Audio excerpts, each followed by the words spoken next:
start my new sketchbook with me. I am so excited for this one. To me, starting a new sketchbook really feels like embarking on a new journey, and I want to start this one off on a really welcoming note. It's a new year, I've got a new palette of paints that I recently put together, and I want this first spread to be something that makes me happy to open the sketchbook and excited to create.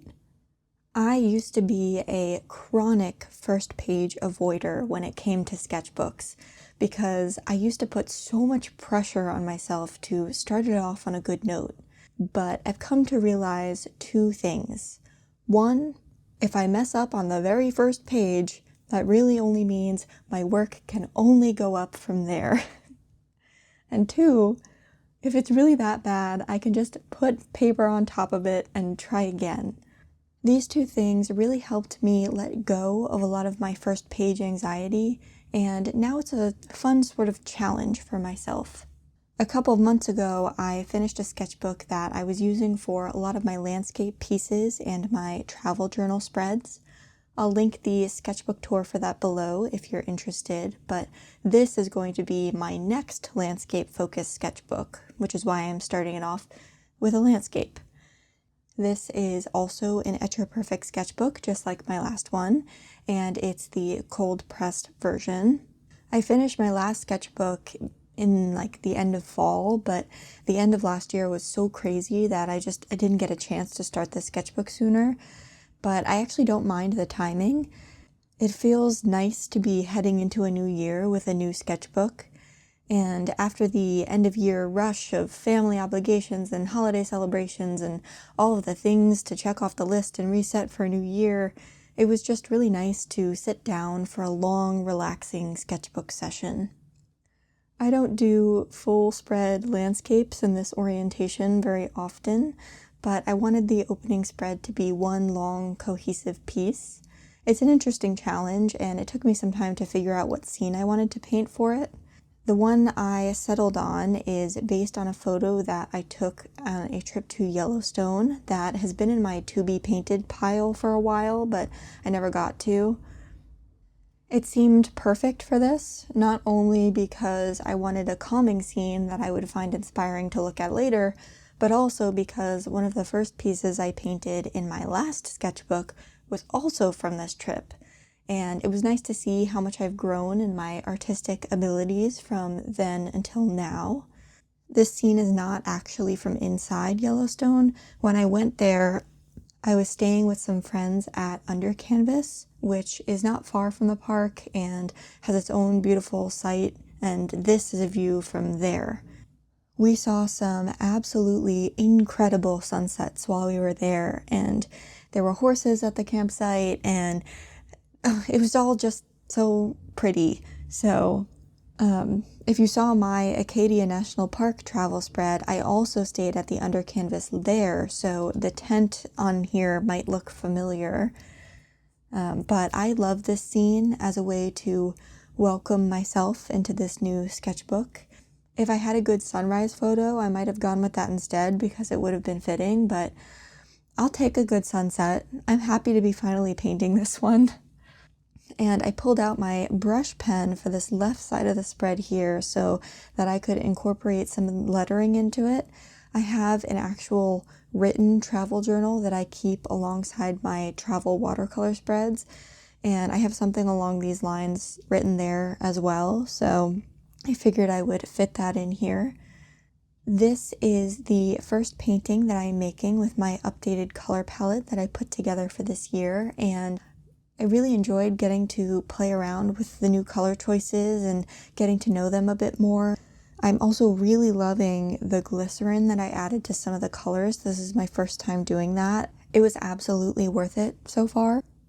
Oh, and if you saw my mixing plate on my desk and were like, hey, you literally just talked about your mixing plate the other day and it was a completely different plate, you would be correct. I dropped that plate almost immediately after that video and it broke. I was very sad about it since I've had it for a while until I got this one because I actually think the shape of this one fits better on my desk. The round one was fine, but this one actually fits quite nicely. But yeah, I am going to stop talking now and I will pop back in at the end.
If you've stuck with me this long, thank you so much. I so appreciate you.